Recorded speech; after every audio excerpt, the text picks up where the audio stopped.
Hello, hello, hello, and welcome to the BiggerPockets Money Podcast. My name is Mindy Jensen, and today I have a very special surprise for you, my dear listeners.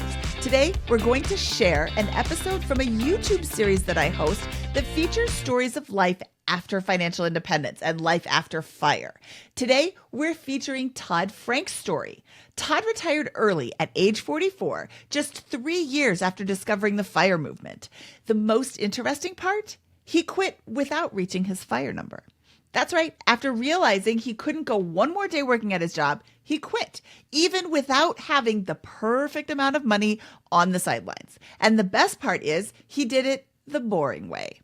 Listen now to find out how. Or you can hop over to youtube.com/BiggerPocketsMoney and watch the video. This episode is sponsored by BAM Capital, your path to generational wealth with premier real estate opportunities. See why over 1,000 investors have invested with BAM Capital at BiggerPockets.com/BAM.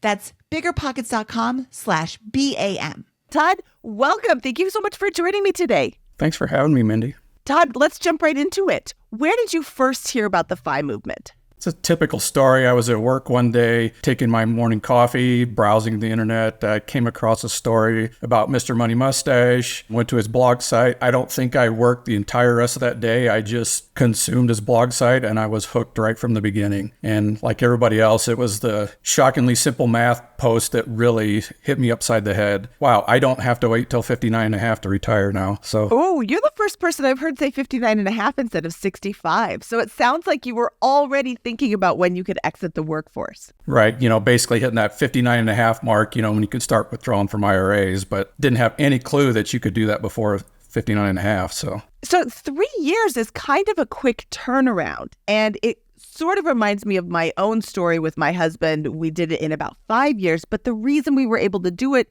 so quickly is that we had already been saving.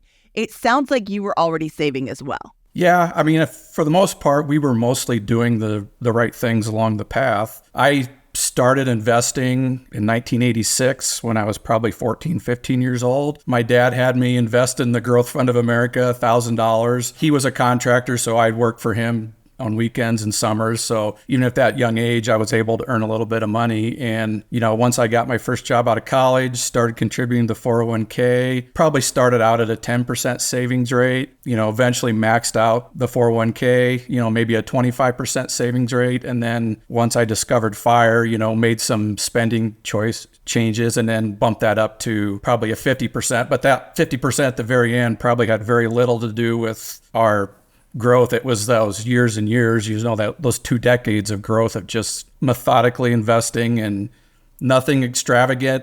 Growth Fund of America, I kept with that. Eventually started investing in Vanguard and Fidelity and things like that, but no individual stocks, no real estate, nothing fancy, just boring mutual funds. You say boring, I say safe.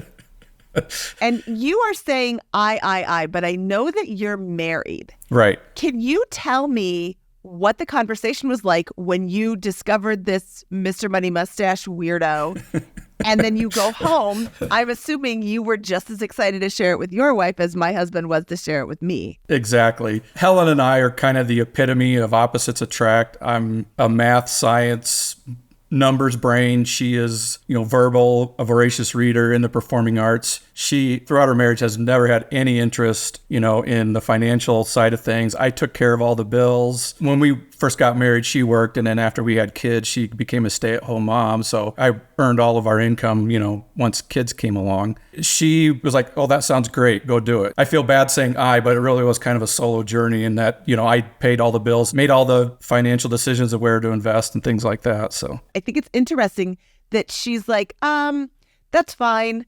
She didn't think you were crazy that you wanted to retire early. I mean, you found this at 41, you retired at 43 or 44. That's a little shorter than your 59 and a half timeline. No, she didn't think it was crazy at all. Like I said, she had 100% trust in me. So let's talk about numbers. Obviously, it goes without saying that engineers make a good salary. Did you have a savings goal in mind, or were you just trying to max out your 401k every year? Before I discovered FIRE, I don't know I mean, I might have had a goal of 5 million because when you read the popular media sources out there, the numbers are astronomical. You need to be able to replace 80% of your income the day you retire, which, in hindsight, it's silly. It's really about what you spend, obviously. So I didn't have a goal, maybe a vague goal of $5 million, but nothing specific. But I just knew I needed to put money away to reach that goal. Obviously engineers make a good salary, and I did make a good salary over my career, which certainly makes it easier.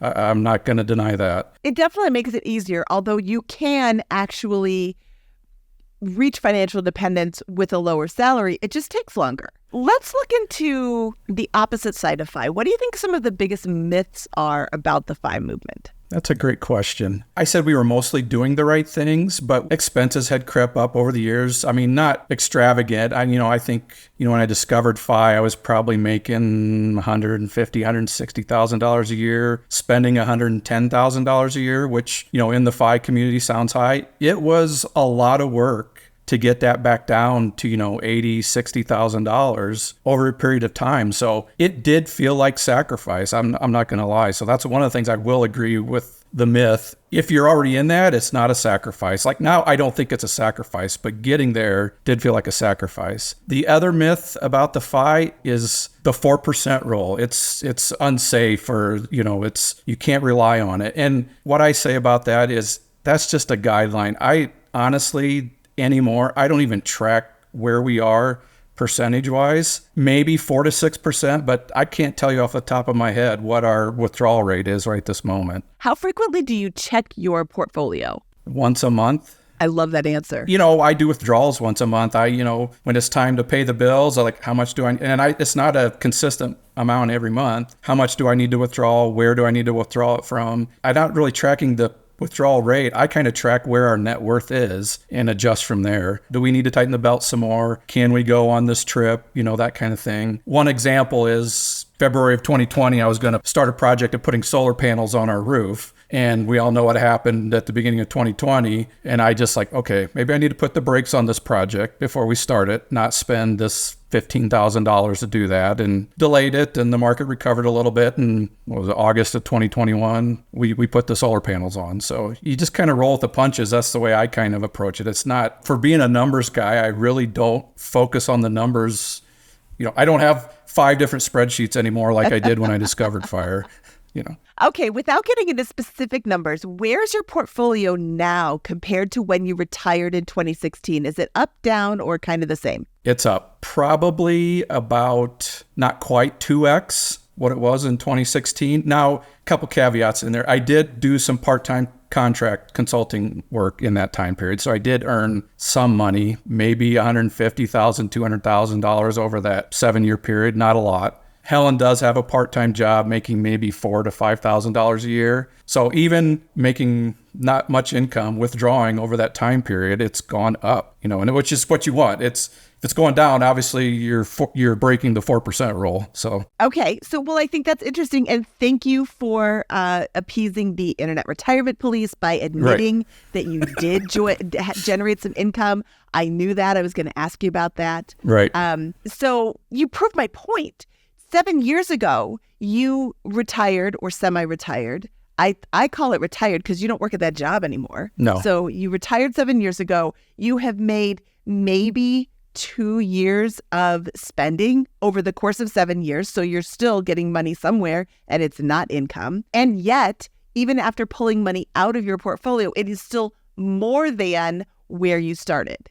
Like 1.6x more than when you started. I think that's a really powerful underline of the 4% rule, which I am very fond of. However, I will say that, yes, so many people are like, oh, they're so nitpicky about it.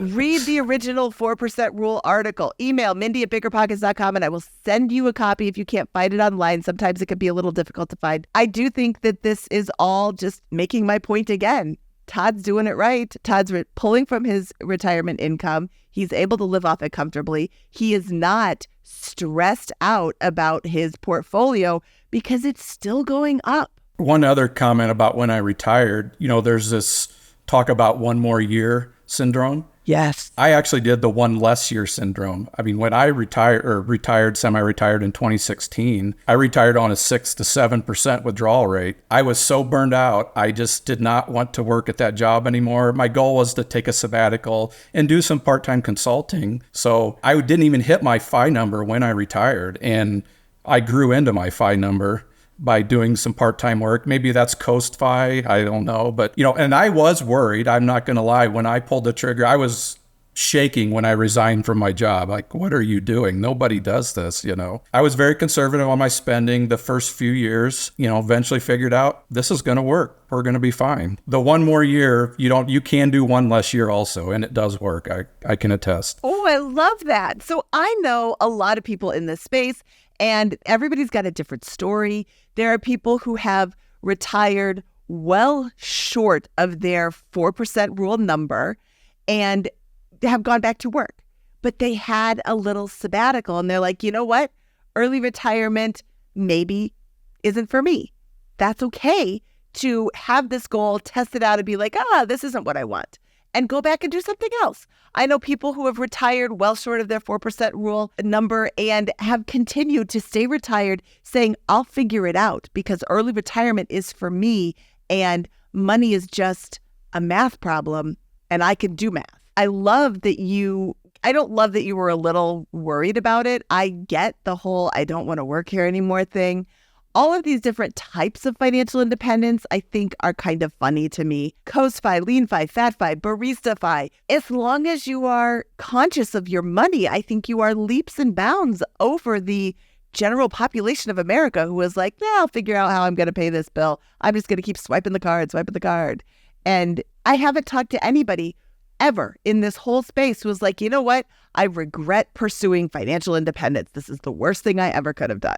No, I agree. Yeah, well, you have to because I'm right. So you mentioned that you were a little nervous about ditching your W-2 when you went in to give your notice. You were a little nervous. How do you think FI changes our perception of work? Like once you discovered financial independence, you had to wait 3 whole years before you could retire. Were you like anxious to retire, nervous? You said you were nervous to give notice, but were you nervous about actually leaving a job?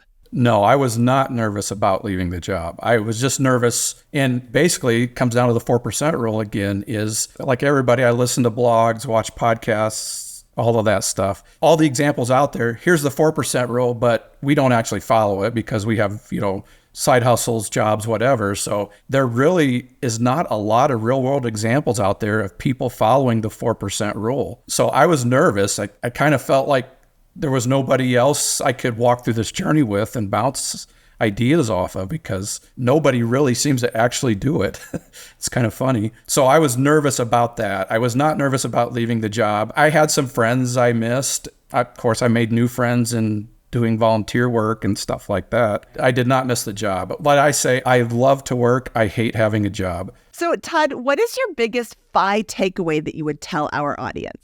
Couple things. I think it was J.D. Roth that said this, so I'm going to steal this. The math is easy. The numbers are easy. It's the emotions about FI that are difficult. Having the confidence to do something that nobody else does. And what I'll say to that, if you had the discipline and skills to get to the point to FI, post-FI, you'll figure it out. You'll adapt. You still have the discipline and same skills to make it work if things go south. The other thing is, once I discovered FIRE at 41, I wanted to retire that day. Those 3 years, and like I said, I did one less year. I just couldn't wait any longer. I pulled the trigger. And that's the emotional part of it again, is it was difficult for me to be patient to get there, let the numbers work. So my advice is do focus on the numbers, but really think about the emotional side about it.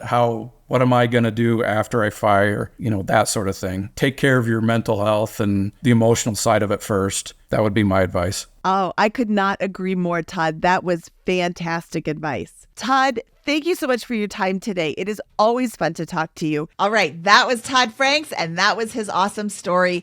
I am so excited to be able to share this with you. We have a lot more of these FIRE videos on our YouTube channel, which is youtube.com/BiggerPocketsMoney.